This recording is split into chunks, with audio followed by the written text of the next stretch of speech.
a quiet speaker. So, and in the back of the room, just tell me when to start.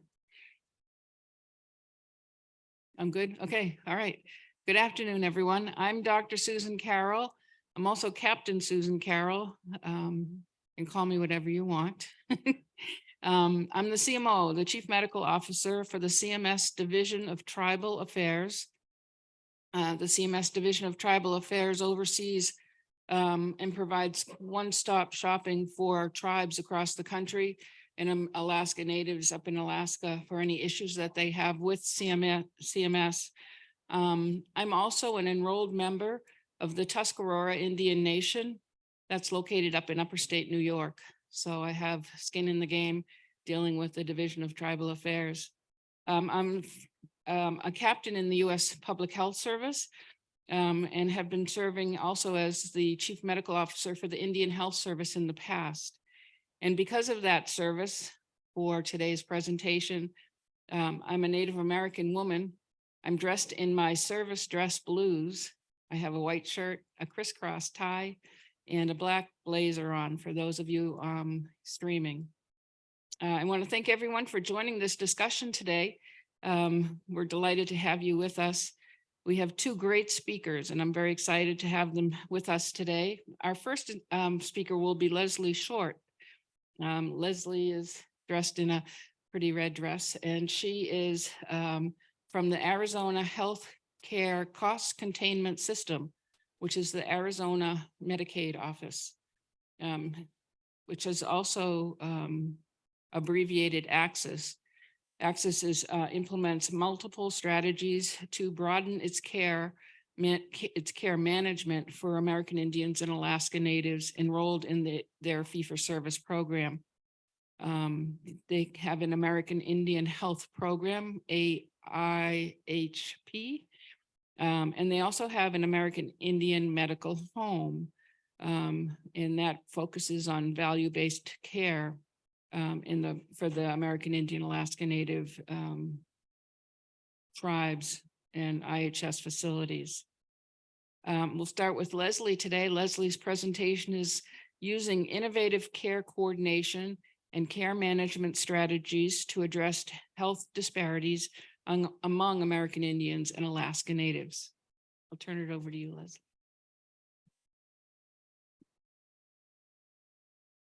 All right, thank you. And good afternoon, everyone. As she said, my name is Leslie Short. For those that it's helpful for, I am a white female wearing glasses and in a red dress. But I'm really excited. I'm really grateful to be here and excited for this opportunity to share some of the work that we have been doing in Arizona in collaboration with our tribal partners.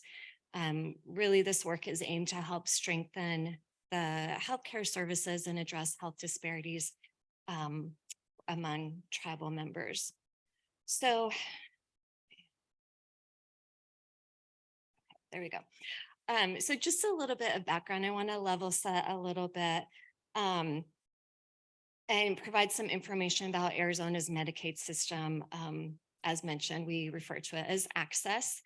So currently there are about 2.5 million Arizonans that are enrolled in AHCCCS, where the majority of the members receive their healthcare services through a mandatory managed care model. Under this managed care model, members are established with a primary care provider, and they're also able to receive case management services, which is provided as an administrative service under the care management plan.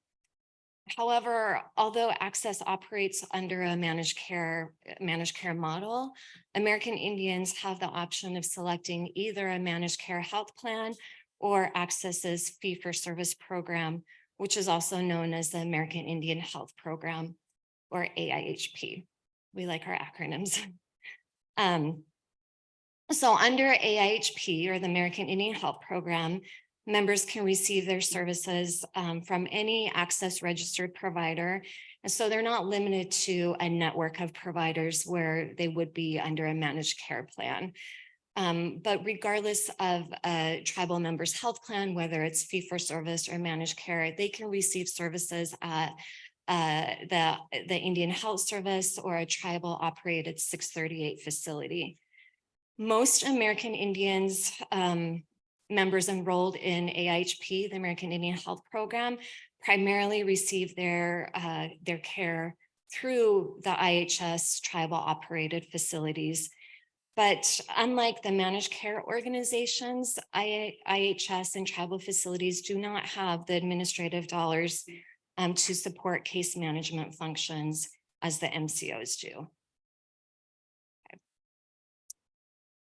So understanding this limitation for our members on the American Indian Health Program and of the IHS tribal facilities, Access has worked closely with our tribal partners to identify a pathway, excuse me, to support primary care case management at the IHS 638 or tribal operated facilities. This was essentially accomplished or done through the establishment of the American Indian Medical Home Program, also known as the AIMH. So the American Indian Medical Home Program, or the AIMH, is essentially a value-based model, and it supports and financially incentivizes the IHS tribal operated facilities that serve Access as fee-for-service members. So those members enrolled in the American Indian Health Program. It's a care management model that was created to put our AHP members at the forefront of care. So the AIMH program, the American Indian Medical Home Program, is actually the first of its kind in the nation and was really brought to fruition through a really robust collaboration and partnership with our tribes. It was our tribal partners who first proposed this model or this concept of using primary care case managers as a model for addressing health disparities between American Indians and other populations in Arizona. And then in doing so, incentivizing the tribal facilities through a per member per month payment strategy. So the AIMH program essentially brings together primary care case management, 24-hour access to the care team, and diabetes education. It also emphasizes information exchange and information sharing through the State Health Information Exchange, or HIE.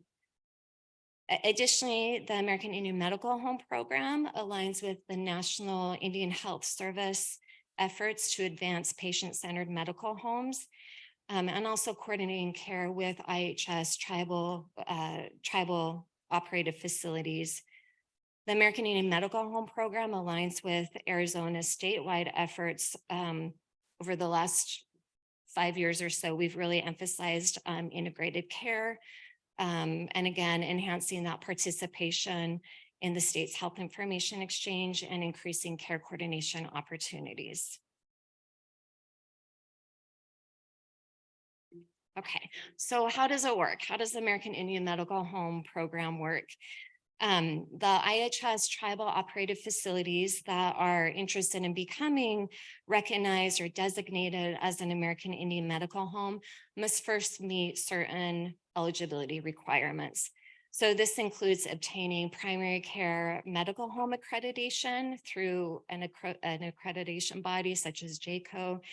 They need to create a 24-hour care line. And the last piece is entering into an intergovernmental agreement with Access. So once this criteria has been met, facilities are recognized as an American Indian medical home, and then they're able to begin empaneling or enrolling members into their facility. And again, this would only be members on the American Indian Health Program, or AHP. They then receive a prospective per member per month payment based on the services and the activities it provides to the AIHP members. So the AIMH program is voluntary for members. So members can choose to enroll, they can choose to change from one medical home to another medical home, or they can choose to disenroll at any time. But by voluntarily selecting to be empaneled into one of the American Indian medical homes, they're able to benefit from these additional services and activities that the facility has demonstrated it's able to meet. So once again, that's the primary care case management, the 24-hour telephonic access to the care team, and access to an accredited diabetes education program. So this slide right here is just an example of the AIMH model and the different service tiers or service levels that a facility can achieve. So there are 4 levels, and all maintain the minimum requirement of having a primary care medical home accreditation and that 24-hour call line. Once the minimum requirements are met, a facility can meet additional tier levels by through having an accredited diabetes education program or participating in the state's health information exchange. And then the per member per month payment increases with each tier level. So if a facility is only able to come in at tier level 1, or if they're not able to meet the highest tier level, we encourage them to start where they're at, to get those minimum requirements so they can begin at tier level 1 and benefit from that per member per month payment, and then work towards those higher levels. And then at an annual renewal, they can move up to the different tier levels. And then the tier levels, the payments increase with each tier level. So it's beneficial to be able to obtain the highest tier. So obviously our goal is to increase, to have American Indian medical homes throughout the state of Arizona and being able to have all of our AHP members benefit from enrollment into an AIMH. And as we are continuing to work to that point, so far there's currently 8 IHS tribal facilities that have been able to meet their requirements to become an American Indian medical home. And then the total number of AHP members is around 150,000. And so of that, about 40,000 or 27% are empaneled with an AIMH.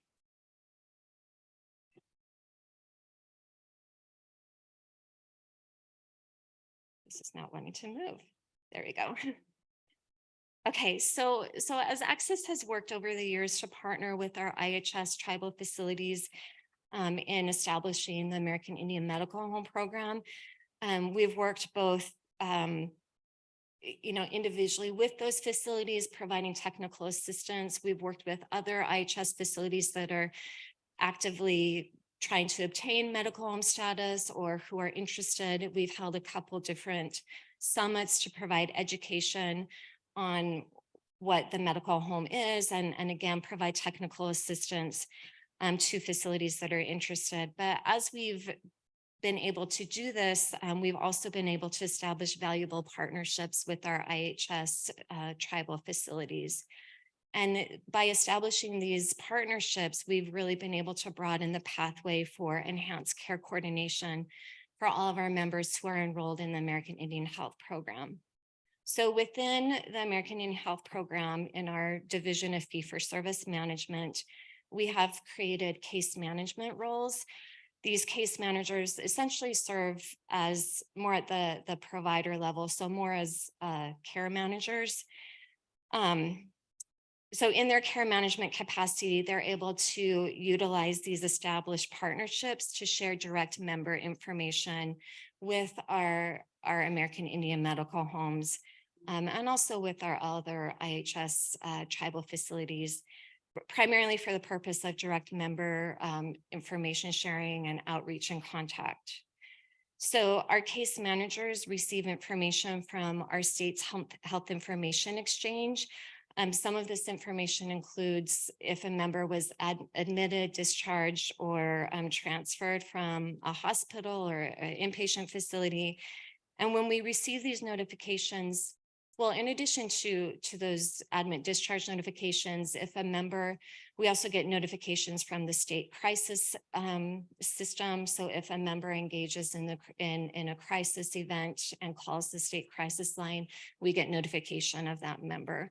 So these notifications that we're getting from our crisis and also from our state's HIE and any other additional notifications that we might get, we're able to identify if the member has an American Indian medical home, or if they've had any recent utilization at an IHS tribal facility. And if they have, then we're able to share that information directly with that facility to help them for care coordination purposes, so that they can engage in the member and connect the member to follow-up services or additional needs that the member might have.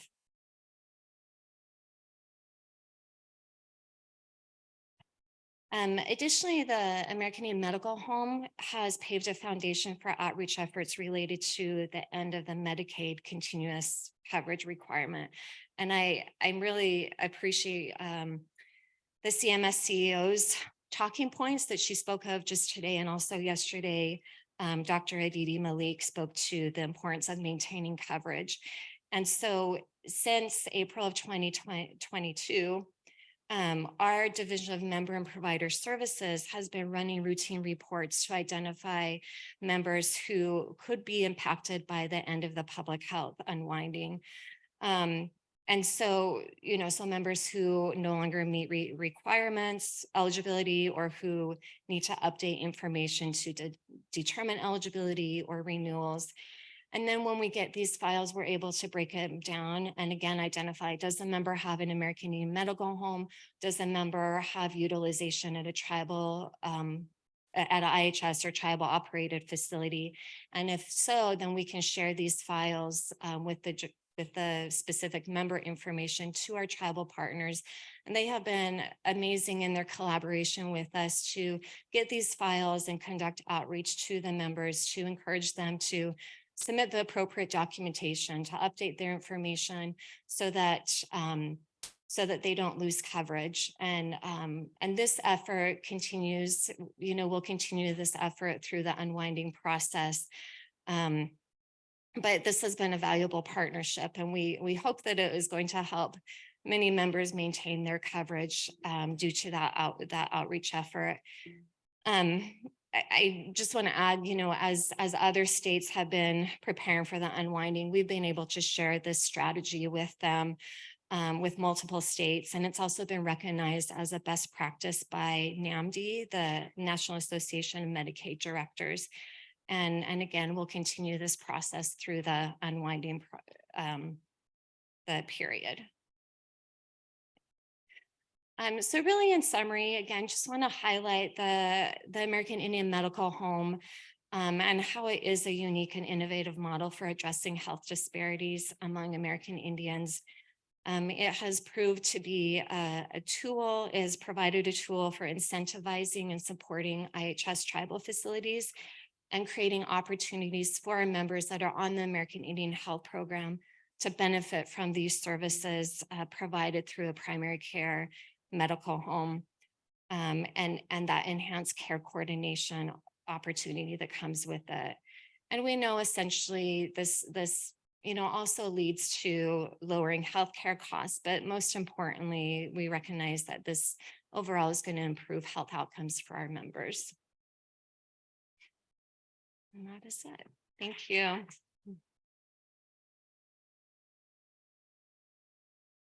Very good. Thank you, Leslie. Next, we have Carrie Field. Carrie is a policy analyst from the National Indian Health Board here in DC.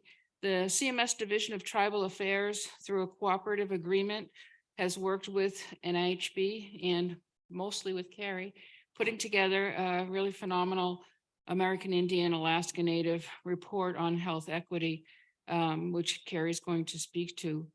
The title of her presentation is Health Equity in Indian Country, Rethinking How the Centers for Medicare and Medicaid Services Approach Health Equity for American Indians and Alaska Natives.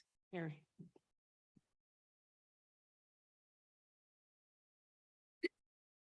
Thank you, Dr. Karol. So I'm Carrie Field. I'm a policy analyst with the National Indian Health Board. The National Indian Health Board was established in 1972 by the tribes in order to advocate as a unified voice for Indian country, for tribal health. And so our CEO, Stacy Boland, describes what we do as sacred work. And so I take that charge very seriously, and I come to this work with a great deal of humility, especially because I am not Native myself. I am a white woman. As far as my appearance today, I have short hair, a black dress, and jewelry made by some very talented Navajo artists. And I'm really especially excited to be here with you today for the chance to talk about tribal health equity, because this is a really critical moment in time. And it's a critical moment for two reasons. First of all, it's critical because it's a moment of crisis. In August of last year, CDC published updated life expectancy report for the country, and also broken down by race, which has not been done very often in the past. That data hasn't been available. And what this data showed was not only did the United States as a whole over the course of COVID from 2019 until 2021 experience a drop in life expectancy of 2.7 years. For American Indians and Alaska Natives, that drop was 6.6 years. That means that American Indians and Alaska Natives now have the life expectancy that the rest of the country had in 1944. And that kind of loss is just, it's unprecedented, and it's hard to even wrap your head around what that means. And so this is a moment where we see that something needs to change. We can see from this evidence that what we've been doing for the past 50 years isn't working. We've been talking about health disparities and health equity for a long time now, but the evidence is not coming to fruition. And so we see that this is a critical moment where something needs to change. We also see this as a moment of opportunity. We now have the lowest uninsured rates ever. This is really critical for American Indians and Alaska Natives related to the Medicaid program. Over 30% of American Indians and Alaska Natives are enrolled in Medicaid, compared to only about 20% of the rest of the population. And so CMS is a really important tool and a lever for making the kinds of change that need to happen, because those policies have impacts across all of Indian country, and especially for Indian healthcare providers who really rely on this funding. So although the Indian Health Service is the agency that's charged with providing healthcare for tribes, they're so critically underfunded and have been for so long that for many Indian healthcare providers, over 50% of their annual revenue comes from Medicare and Medicaid. And so any policy change that's happening at CMS is really critical to Indian country. And we see that this is a moment of opportunity because health equity is in the national spotlight in a way that it never has been before. We see it as it's a national priority. It's been established. And we see that across the administration. We see that attention at CMS. And we see these really historic steps being taken. This conference, the first of its kind, right? What a great couple of days this has been, with all the collaboration of experts across the country to talk about health equity all together. It's been an amazing opportunity. And likewise, CMS has also recently established an agency-wide framework for health equity. First time that's been done. These are really important steps that are moving forward, trying to do something differently than we've done in the past. But as we've shared some of the federal work going on in Indian country, or some of the federal work going on at the federal agencies with policy experts in Indian country and Indian healthcare providers and other health leaders, we often got the same reaction, where they would look at this definition provided by CMS about what health equity means, and they would say, but where are the tribes? They would say, I don't see myself in this definition. I don't know where I fit in. Does this apply to me too? And so what we have found is that while there's all this really great work going on, there's this national discourse around health equity, not all of the voices that we need are part of that discourse. That there are the dominant perspectives of health equity don't tell the whole story. And so as we took the health equity framework that CMS established and asked for feedback from experts in Indian country about what they saw in it, they said, yeah, these are important priorities. We should be talking about data. We should be talking about causes of disparities in programs and policies. These are important things. But there are some things missing too. They said, where are the tribes in this framework? Or as a framework published by a federal agency, where's the discussion about how a couple hundred years of federal Indian policy is how we ended up with these disparities to begin with? How do you talk about health equity without talking about justice? Or how do you talk about health equity without talking about strengths and assets and resilience of the tribes? Those strengths are the reason that we're still here, despite everything that's happened. That's essential to health equity. Or what about other things that are really specific to tribes? What about self-governance and self-determination? Or the really unique legal and political situation that tribes are in, or a completely separate health system, where things just work differently in Indian country than they do everywhere else. And so as we were looking at these gaps in the framework, it was really the question of what about a tribal perspective of health equity? If some of the work in the national discourse that's going on doesn't tell the whole story, what are we missing? What might a tribal perspective of health equity look like? And so recognizing this gap, CMS funded the National Indian Health Board to spend a year listening to make sure that tribal voices were included. And so over the course of the past year, we held 3 national health equity events. We had over 650 participants totaled in these iterative discussions built around what health equity means from a tribal perspective. So we talked about what are some of the key drivers that underlie the health inequities that we're seeing. We talked about what's unique about working towards health equity in Indian country. And we talked about what the federal role in addressing health equity is. So what did we learn? So as we were talking about those key drivers of American Indian and Alaska Native health inequities, there were a lot of different pieces that came out, right? So it became very clear, we all know that health equity is a really complex problem, that's part of the reason why we haven't seen a lot of shift despite a lot of discourse, right, over the past 50 years. It's complex, it's hard to change. But as we looked at kind of all these individual threads of things that are barriers or things that are causing problems, things that are driving health inequities, when we traced all of those different threads back, they all came back to colonization. So colonialist policies resulted in disconnection from community, identity, and culture. Colonization disrupted traditional governance and societal structures and fostered distrust between tribes and state and federal governments. Colonial policies intentionally erased American Indians and Alaska Natives from the national consciousness and created the systemic self-perpetuating barriers that our tribal communities continue to face, like generational poverty and barriers to education and job opportunities. And so all of those things are key drivers that are now driving the health inequities that we're experiencing. So these are really important piece to understand because each of these key critical drivers of health inequities are levers. Those are opportunities for change. Those are places where we need to focus for intervention. And so once we understand where the drivers are, we can figure out how to move forward. And so one goal of our current work is to connect the dots, to understand and to help the public understand how colonization created the problems we're seeing and how addressing those legacies of colonization will chart a path forward to health equity. So what does that path look like? What do we do about all of these problems? So throughout all of our health equity events and discussions, we found 9 themes that consistently rose to the top as essential for charting a path to health equity for American Indians and Alaska Natives. So the very first thing is tribal sovereignty. And this is really the key piece that makes working with tribes fundamentally different than working with any other population.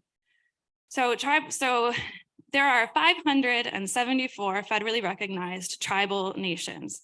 Each one is sovereign, which means they govern their own people. They have their own laws, right? They're charged with the well-being of their people. And so that's why it's different than working for any other type of community. And that's why a lot of the common health equity language doesn't resonate when you're talking to people that are from working with the tribal health system. So that's really where you always need to start because as a lot of people discussed in these events, kind of the language they tended to use was, it doesn't make sense to lump in tribes with other minorities. We're not racial and ethnic minorities. We're a sovereign nation. We're 574 sovereign nations. And so a really important piece of that is kind of the understanding that even the term American Indians and Alaska Natives is not a racial identity, it's a political identity, it's a political status. It's saying I am a citizen of not only the United States, not only a resident of my state, but I'm also a citizen of a tribal nation, right? And so that makes it a different conversation, and it means that the approach that you take to trying to work on health equity is going to look different. The way that you talk about health equity is going to look different. And it's why we often feel a disconnect.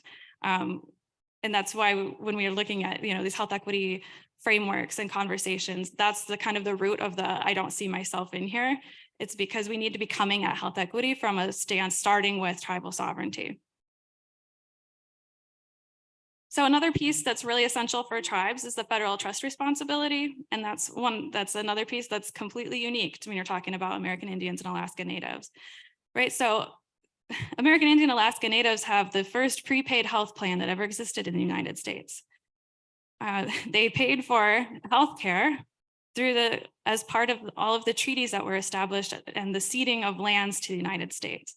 So in return for all of the land that was ceded, they were promised certain rights and responsibilities that the government would take on, including the right to healthcare. And so the federal trust responsibility is at the core of the unique relationship that the US government holds with tribes. The trust responsibility means that the federal government has an obligation to protect the health and well-being of American Indians and Alaska Natives. And so what that comes down to is that dedication to fulfilling the trust responsibility will advance health equity. And on the flip side, if trust responsibility is neglected, health equity will be impeded. And so that's a really key component. And it has to be part of the conversation. The third piece that always came to the forefront is that tribes hold the answers to tribal health equity. And this is really just another piece related to tribal sovereignty, right? So this is saying we have the right to govern ourselves, and we need to govern ourselves because we're the ones that have the answers. We're the ones that know our communities. We know what we need. We know what the problems are. We know the communities, the social and historical context, our needs, our strengths, right? So tribes are the experts in charting a path to health equity for their people. And so they have to be leading the charge. We've seen a lot of the previous governmental efforts towards health equity fail because they came at it from a very paternalistic view of saying, we have the answers and we're going to come help you. But we've seen it hasn't worked. So part of what needs to change is coming at it from a strengths-based, self-determination oriented approach. And that's how you're going to get different answers and a different way forward. And that focuses tribes, it centers tribal sovereignty, and it focuses self-determination. And so if tribes are leading the charge moving forward for health equity, then that means that tribal institutions need to be supported. And that's a role that the federal government can play, right? So the government is essential in helping us to reach health equity, but it's in a supportive role, not in a leading role. And so part of that is through supporting tribal institutions, right? So we're not going to get to health equity unless the Indian healthcare system is strong and is able to take care of all of our people. Right? And longstanding inequities in funding, resources, systems, and structures related to the Indian health system have contributed to the inequities that we're seeing in the health outcomes, right? So this longstanding disinvestment has had very tangible and heartbreaking results. And so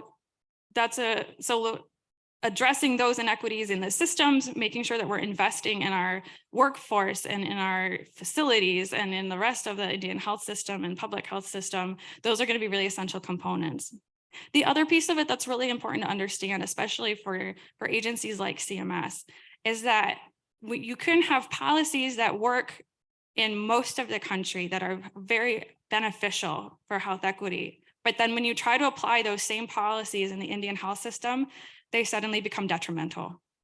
And so it's really important to recognize that the Indian health system functions differently. And so there has to be really special attention paid to what's going to happen when this policy is applied in this different context. And there needs to be exceptions made, or there needs to be there just needs to be a listening to Indian healthcare providers when they're saying this isn't going to work for us, and making sure that we're changing policy to make sure that it's supportive of all of those Indian healthcare providers in a way that it's intended to be. Number 5, disrupt structures of inequity and shift the balance of power. So colonization, right, built all those structures of power that excluded and disadvantaged tribes. And so if we want to undo the harm that colonization caused, we have to rebuild relationships and trust among governments. And we need to make sure that tribes are included in the types of decision making. So a really important, essential piece of that is tribal consultation. Right, that's part of the government to government relationship. So if there's some kind of policy change that's going to impact tribes or tribal citizens, there's a responsibility that the government needs to consult with the governments of the tribal nations in order to understand what that change is going to mean, and to come to some kind of collaborative, ideally consensus on the best path forward that's going to be beneficial for everyone. But so consultation, the federal government is required to perform consultation on anything that's going to affect tribes. And because Medicaid is a federal government, a federal program that's carried out by the states, that means that states also have to conduct tribal consultation on any Medicaid policy change that can affect tribes. And that's really essential. That's part of how you build tribes into the decision-making. That's how you provide another route towards self-determination and making sure that tribes are included. So that participation in governance is really important. And it also speaks to our next piece about visibility of American Indians and Alaska Natives. So being visible in that policy creation process, making sure tribes are at the table is a really important piece. It's also really important to be visible in data. And it's a place where we've had constant problems. There's a phrase that's become very common calling American Indian Alaska Native the asterisk nation, because so many charts that show data by race, it'll show all of the races and then have an asterisk next to AIN and say the data is unstable, or there's too small of a sample size, right? And so we just don't have data for most of the things that we need. And there's a lot of different reasons behind that, but it's a problem that needs to be fixed in order to know what to do to move forward, right? So I think everyone in this room kind of understands the essential component that data plays in health equity. And so that's really a piece that needs a special focus, particularly for American Indians and Alaska Natives.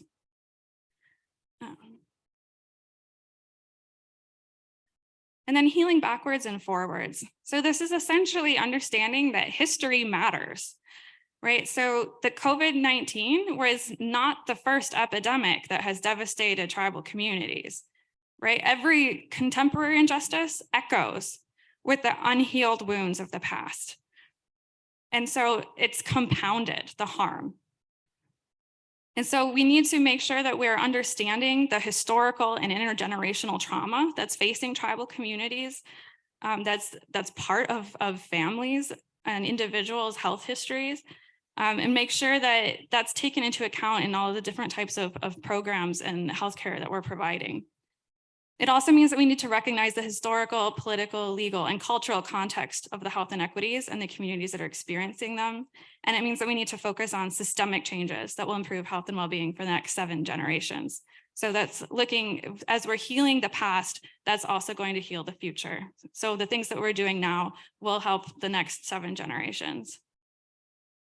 And then focusing on relationships and connectedness. So many participants throughout these events discuss the interconnectedness of people with each other, with the lands and waters, and with all living things. So Indigenous views of health equity honor that type of interconnectedness. It's a really essential approach. So approaching health equity from a tribal perspective means approaching it through relationships. It also means recognizing that the way we think about social determinants of health might look different when you're talking from a tribal perspective. So for example, the United Nations and the World Health Organization just in the past few weeks have adopted a new framework around Indigenous determinants of health. So acknowledging that there are some pieces that are unique to the experiences of Indigenous peoples worldwide. And there are pieces that are really essential to a different type of worldview and understanding experience that we're going to need to look at as we're addressing health equity. And then finally, honoring Indigenous knowledge. So Indigenous knowledge, honoring Indigenous knowledge really means recognizing the legitimacy of knowledge that has been passed down generation after generation after generation. And it holds tremendous value in insight and perspective and in understandings of health and healing. And it's a really critical component of connection to culture that is so necessary for advancing health equities for individuals and communities. And the White House has acknowledged this. They've released a guidance for federal agencies in how to understand Indigenous knowledge. How does it fit into the work that you're doing in your federal agency? How do you respect it while recognizing that it doesn't belong to you? And so that guidance has been first of its kind, and it's been a significant step forward. And it's something that we're looking forward to seeing being implemented and used more often throughout federal agencies. The other piece about this is the importance of coming to this work with cultural humility. So that would apply to anybody working in Medicare or Medicaid or all these different types of health programs. So while ideally anybody that's working with a tribe would be culturally competent, it's not possible to be fully competent in somebody else's culture, let alone every culture, right? We're talking about 574 nations. There's a lot of different cultures. And so cultural humility is a helpful standard. Cultural humility is a lifelong commitment to self-reflection, starting with the examination of your own beliefs and your cultural values, and recognizing power dynamics and imbalances. And so when you combine that with a willingness to learn from others, that's how you have an approach of cultural humility. And then that's an approach that will be effective as you're working with people who come from a different background.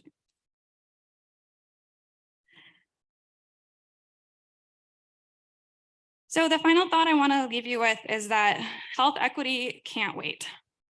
So that day in August last year, when the CDC published the revised life expectancy estimates, that was a really hard day in our office. It was just seeing in black and white what that devastation of COVID meant. It was heartbreaking, and it was really difficult to come to terms with that the things that we've been doing aren't enough. Because those numbers are not just statistics. That loss of 6.6 years of life expectancy represents people. Those are lives. Those are families and communities that have been devastated by COVID-19, by the opioid epidemic and other deaths of despair, by an entire country's neglect, by being rendered invisible. But those life expectancy estimates are also not prophecy. What those tell us is if the current patterns and the current circumstances hold true, then the babies born this year are expected to live to age 65. But that also means that we have an opportunity here. If we change the circumstances, if we upset the pattern, we can make sure that those children live long past 65. As they said in the plenary earlier today, we are too close to fail. We can't give up now. We have to make sure that those life expectancy estimates are rendered completely false, but it's going to take a shift in how we approach health equity. And we're going to have to make sure that we're including different voices in these conversations and understanding that approach for health equity that might work for one community isn't going to work for everyone. And that we have to think consciously about how we're talking about it in a way that's going to make sense. And so really what we do for the next 50 years has to be different than what we did for the last 50. And that starts with listening to tribes. Thank you.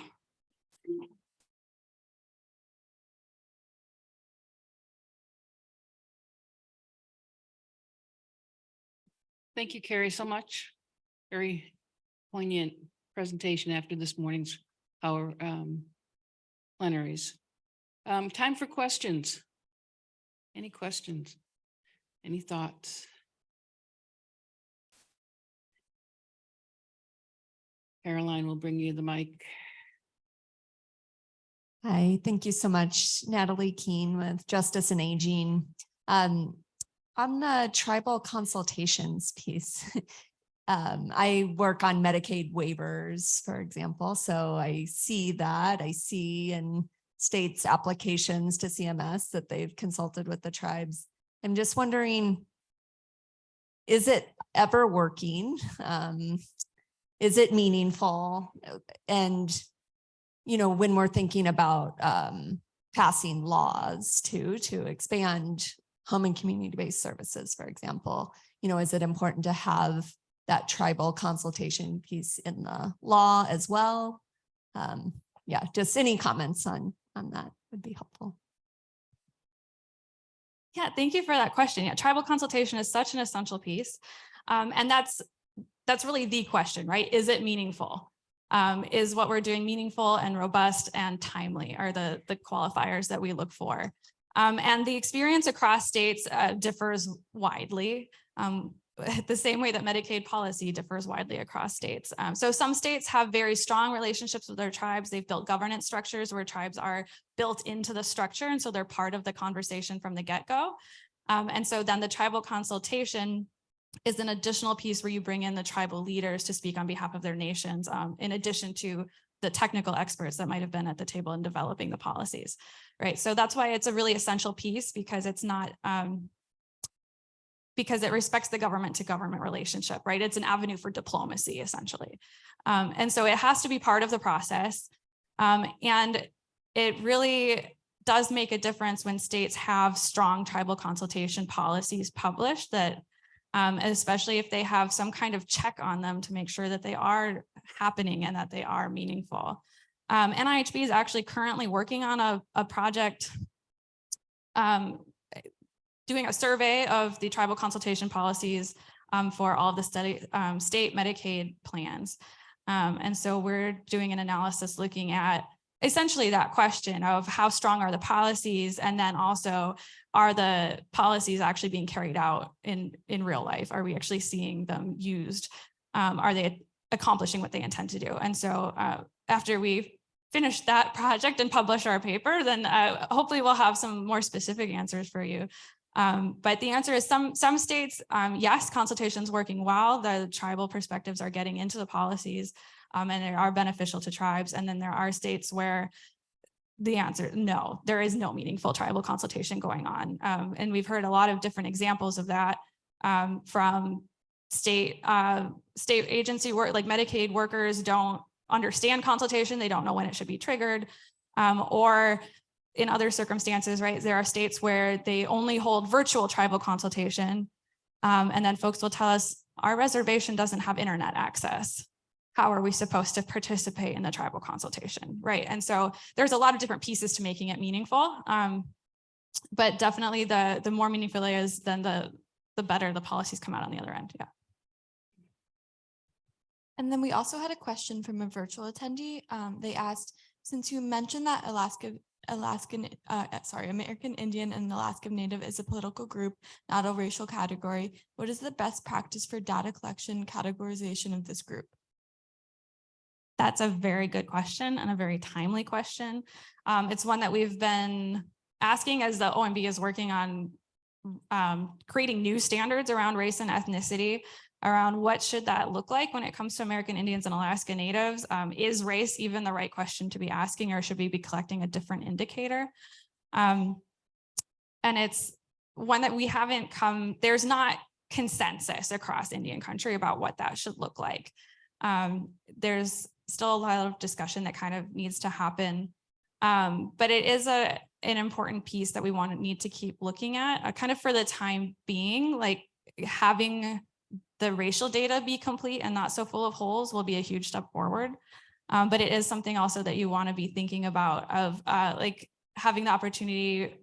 In a lot of contexts, it can be helpful to collect tribal affiliation, for example, and that's sometimes what people would prefer to disclose, is like it's meaningful, like which tribe they're part of, which really is unrelated to race. But yeah, that's a really complex question. We're actually going to dive into that question a lot deeper. We have a health equity data symposium focused around tribal issues that's coming up in September, where part of it will be really focused on that question specifically. And so we're hoping to have some more dialogue then. Yeah.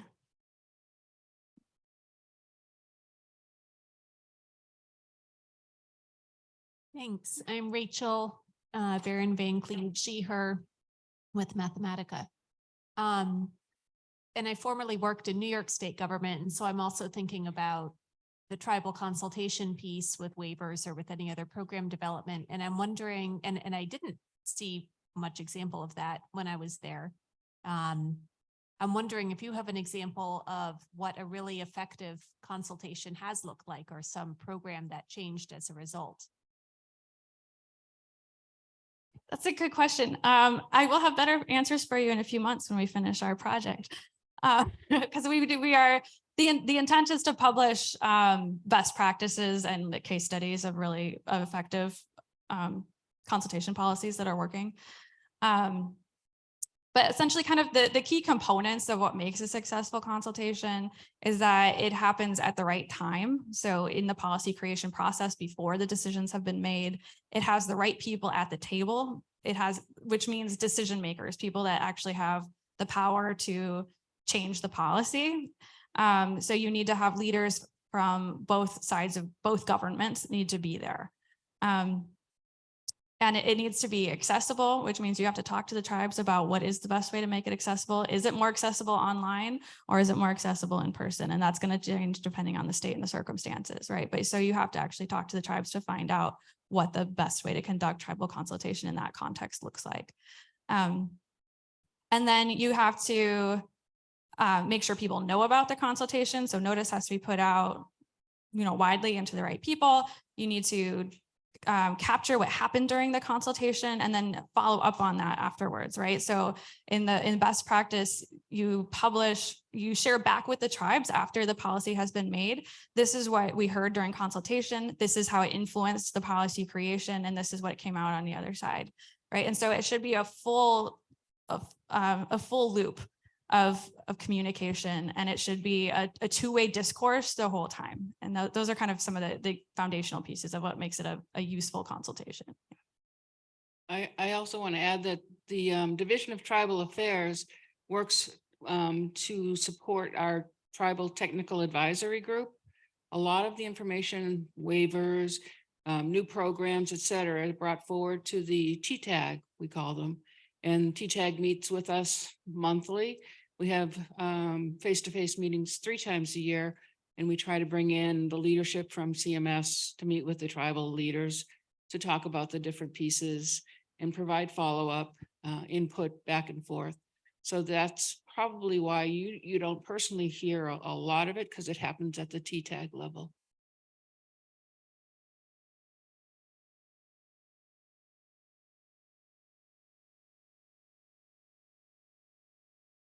Hello, hi, I'm Gabriel Jackson. This question is for Leslie. So in terms of the AIMH or the American Indian home program or health program, is there any focus on how do you guys approach nutrition, and is indigenous knowledge given any preference in those nutrition programs for the tribal stakeholders? Yeah, so under Access or Medicaid, members on the American Indian Health Program are eligible for any Medicaid covered service.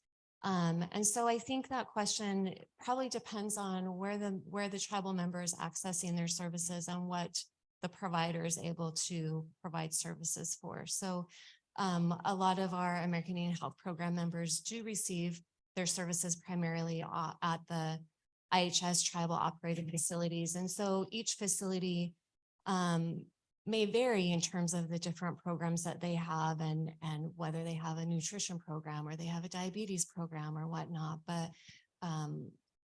so it might, again, just depend on where they're receiving their services and if that provider has those services. And if not, there's certainly referral paths that they can work to get the member to those services. And we have time for one more question. Hi, my name is Peggy Harrison. I work in the Office of the Assistant Secretary for Planning and Evaluation. And I just had a question. How or do you all incorporate the perspectives of Native Americans who might not be members of federally recognized tribes? For example, those who are in state recognized tribes.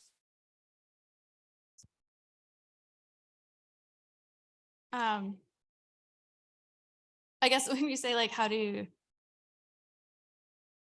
When you say how do you, who are we Like talking about? just a lot of the things you were talking about were targeted at the federally recognized tribes. And so just acknowledging that, you know, everybody is not in one. And so with the tribal consultations, do you just do the ones with the federal recognized tribes? And you were talking about like state partners. So do those also incorporate those that are in state recognized tribes? That's a good question. Thank you for asking it. Yeah, so especially when you're talking about state programs like Medicaid, yes, you should be including all of the tribes in your state, including the state recognized tribes. The other kind of counterpoint to tribal consultation is urban confer. And so it's recognizing that over half of the American Indian Alaska Native population now lives in urban areas and often away from their homelands and their tribe. And so wanting to make sure that their perspectives are also represented. Federal agencies usually do both tribal consultation, which is consulting with tribal leaders of sovereign governments, but they'll also do urban confer to hear voices from especially the urban healthcare providers, urban Indian healthcare providers, to understand how policies will affect them too. But so yes, it is important to have multiple avenues of hearing voices. Consultation is one essential component, but it's not the only piece of making sure that we're incorporating different voices into the policymaking process. All right. Thank you all so much. And if you need any of our assistance, you can email myself, susan.carol@cms.hhs.gov. And Carrie and Leslie's information is part of the program. So thank you again.